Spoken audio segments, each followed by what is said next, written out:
గురువుగారు, కొంతమంది చెప్తారు పూజ చేసేటప్పుడు మనం టిఫిన్ కానీ టీ కానీ అసలు ఎలాంటి ఆహార పదార్థాలు తినకూడదని.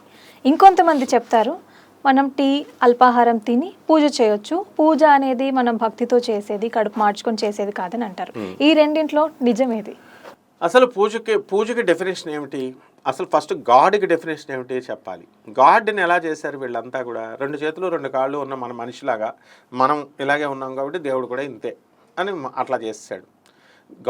ఒక పంది ఏమనుకుంటుందంటే నాకంటే పెద్ద పంది భగవంతుడు అనుకుంటుంది. ఒక మనిషి నాకంటే సూపర్గా లావుగా ఎత్తుగా ఉన్నవాడు దేవుడు అనుకుంటాడు.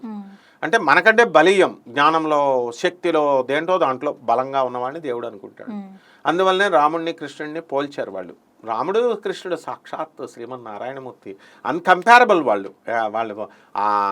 స్వామి వివేకానంద కానీ, స్వామి వివేకానంద మనం ఒకటైపోతామా? ఆయన సాక్షాత్ పరమేశ్వరుడు అవతారం. ప్రభాత్ రంజన్ సర్కార్ గారు, ఆనందమూర్తి గారు, వీళ్ళంతా. సో ఈ వీళ్ళు ఏం చేశారంటే ఆహార నియమాలు అనేటటువంటి మనం పెట్టుకున్నాం పూజ చేయడానికి. ఇప్పుడు సపోజ్ ఇప్పుడు మనం బలంగా ఉన్నటువంటి వాళ్ళు పూజ అయ్యేదాకా వాళ్ళు ఆహారం తినకుండా, టిఫిన్ తినకుండా ఉండొచ్చు. షుగర్ పేషెంట్లు ఉన్నాడు, వాడు తినకుండా కూర్చుని బిల్డప్ ఇచ్చాడు అనుకో, కాళ్ళు తిరిగి పడిపోతాడు, పైకి వైకుంఠానికి వెళ్ళిపోతాడు, పూజ చేయకముందే వెళ్ళిపోతాడు. కాబట్టి ఎవరైతే షుగర్ పేషెంట్స్ ఉన్నారో, ఎవరైతే వృద్ధులు ఉన్నారో, ఎవరైతే చిన్న పిల్లలు ఉన్నారో అటువంటి వాళ్ళకు పాపం వాళ్ళు ఆగలేరు. కాబట్టి వాళ్ళు తప్పకుండా తిని చెయ్యాలి. ఈ మిగతా బలంగా ఉన్నటువంటి వాళ్ళు వాళ్ళకి అవసరం లేదు, ఆహార నియమాలు పాటించవచ్చు. కొంతసేపు ఆగితే ఏమవుతుంది? ఒకవేళ ఆగలేకపోయామో అన్నారనుకోండి, let them take, no problem. భగవంతుడు అంటే ఏంటంటే ఆల్ పెర్వేడింగ్, సర్వవ్యాపకుడు, ఆల్ పవర్ఫుల్, సర్వశక్తిమంతుడు, omniscient, omnipotent and omnipresent. తానొక్కడే ఈ ప్రతి చోట ఉండగలడు. మనం ఇక్కడ హైదరాబాద్లో ఉంటే బాంబేలో ఉండలేం, బాంబేలో ఉంటే ఇక్కడ ఉండలేం. కానీ ఆయన సర్వత్రా ఉండగలడు, సర్వశక్తిమంతుడు. ఆయన ఒక్కడే ఉండగలడు, ఆయన ఒక్కడే శక్తిమంతుడు. ఆయనతో పోల్చడానికి వేరేవాడికి ఈ సెకండ్ టు హిమ్సెల్ఫ్, అతనితో పోల్చడానికి వేరేవాడు ఎవడు ఉండడు. అటువంటి గొప్ప భగవంతుడిని తీసుకొచ్చి నేను దేవుడిని అని ప్రతివాడు స్వామీజీని, నేను స్వామీజీ, నేను దేవుడిని అని చెప్పేసి వాళ్ళు పోల్చేసుకుంటూ మేము జగద్గురువులు, మేము సిద్ధగురువులు అంటారు, మేమే దేవాది దేవుళ్ళం అని ప్రతి ఒక్కడు అనుకునే ఈ కాలంలో మనం ఏం చెప్తామమ్మా?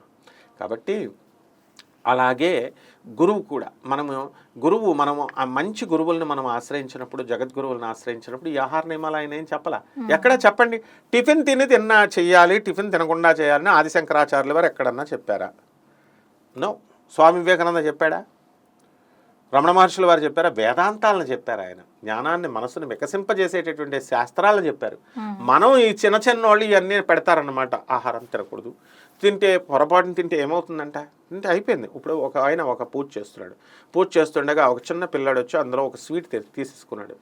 స్వీట్ తీసుకుంటే అయ్యా బాబోయ్ ఈయన స్వీట్ ముట్టేసుకున్నాడు, దేవుడు ముట్టుకోకుండా, చిన్నపిల్లాడని మళ్ళీ కొత్త స్వీట్ ప్యాకెట్ తెప్పించి పెట్టిన వాళ్ళు ఉన్నారు.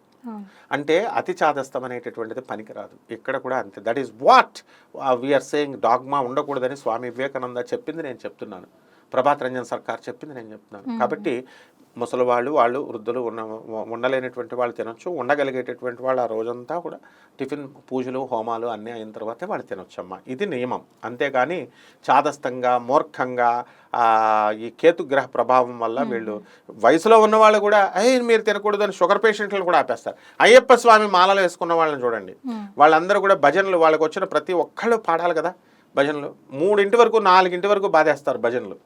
మళ్ళీ వాళ్ళు రకరకాల వంటలు వండిపించుకుంటారు అందరి చేత మంచి సృష్టిగా.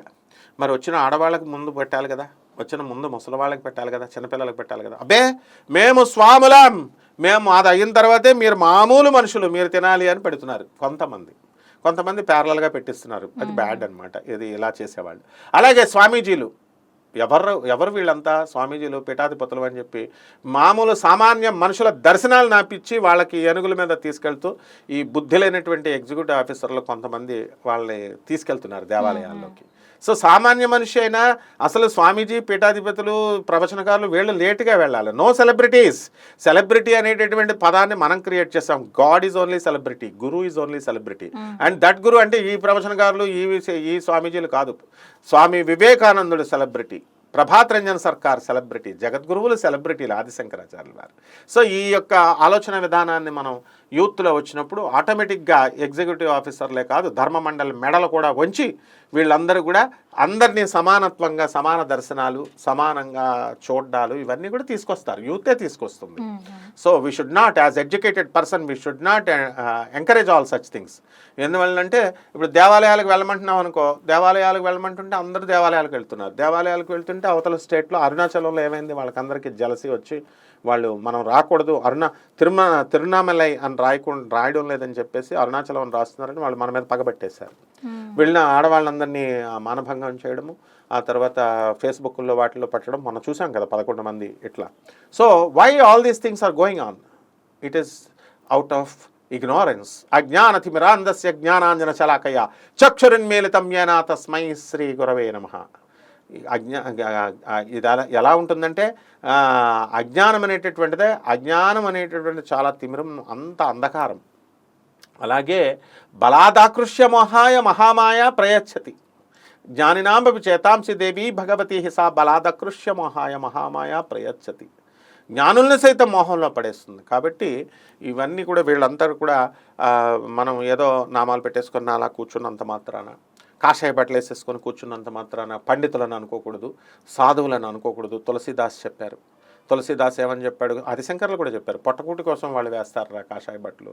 నిజమైన సాధువు గృహస్థాశ్రమంలో ఉండి రాజర్షి జనకుడు లేడా, నిజమైనటువంటి సాధువు పోతన లేడా అని ఈ వ్యక్తిగత ఆరాధనలు చేయడం, జగద్గురువులను కాకుండా ఎవరు పడితే వాళ్ళు 4 దేవుడు వాక్యాలు చెప్తుంటే వాళ్ళ వైపు వెళ్ళిపోవడం, అతిగా వీళ్ళు పూజించడం, ఇవన్నీ చేస్తుంటే ఏమవుతుందమ్మా? ఇప్పుడు నీకు చిన్న ఎగ్జాంపుల్ చెప్తాను. మా గురువుగారు శృంగేరి పీఠాధిపతులు జగద్గురువులు భారతీ తీర్థస్వాములు వారు, ఆయన సింహాసనం మీద కూర్చుంటే మేము కింద కూర్చొని ఏదన్నా అడిగితే, ఆయన జగద్గురువులు కాబట్టి ఆదిశంకర పరంపర అది, 36వ గురుదేవులు, ఆయన కూర్చుంటుంటే చేస్తున్నాం.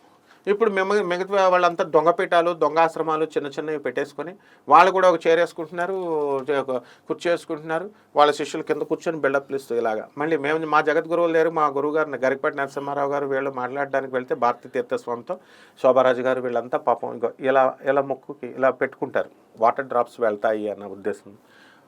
ప్రతివాడు ఇప్పుడు బిల్డప్లకి ఇలా పెట్టేస్తుంటే అంటే ఇమిటేట్ చేసేసి దాని యొక్క గొప్పతనాన్ని క్రిందకి లాగేస్తున్నారనమాట. ఇప్పుడు మా గురుగారు సుందర చైతన్య స్వామి వారు ఉపన్యాసం చెప్పేటప్పుడు ఆత్మబంధువులారా అనేవాడు. అరే మీరంతా చూస్తూ ఉండండి రా, కొంచెం సేపు నేను లోపలికి వెళ్ళొస్తానని మా చెప్తే అక్కడ ఉన్న భక్తులు వీళ్ళు కూడా ఇంకోటి పిలవచ్చు కదా, వీళ్ళు కూడా ఆత్మబంధువులారా. ఇప్పుడు శ్రీమాత్రే నమః అలాగా తయారైంది. వాడు ఎవరిని ఫోన్ ఎత్తినా వీడు బిల్డప్ అనమాట. ఏదో అమ్మవారి పూజలో ఉంటే శ్రీమాత్రే నమః అంటే వీళ్ళని గొప్ప భక్తులు అనుకోవాలని, మాత భక్తులు అనుకోవాలని. కాబట్టి ఇవన్నీ కూడా ఈ ఆర్భాటాలు చేసేటటువంటి వాళ్ళని మనం కనిపెట్టాలి. ఈ ఎవరు నిజమైనటువంటి భక్తులో, ఎవరు నిజమైనటువంటి గురువులో తెలుసుకోగలగాలి. వాళ్ళే జగద్గురువులు. జగద్గురువుల సింప్లిసిటీ వీళ్ళకెందుకు వస్తుంది? కాబట్టి యూత్ అనేటటువంటిది మనం కన్ఫ్యూజ్ అవ్వకుండా ఇలా మనం మన యొక్క డిస్క్రిమినేట్ చేసేటటువంటి పవర్ని మనం తెచ్చుకుంటూ ఇంటెలెక్చువల్ పవర్తో సద్గురువులను ఆశ్రయించినప్పుడు తప్పకుండా మనం నెంబర్ 1 అవుతామమ్మా మనం.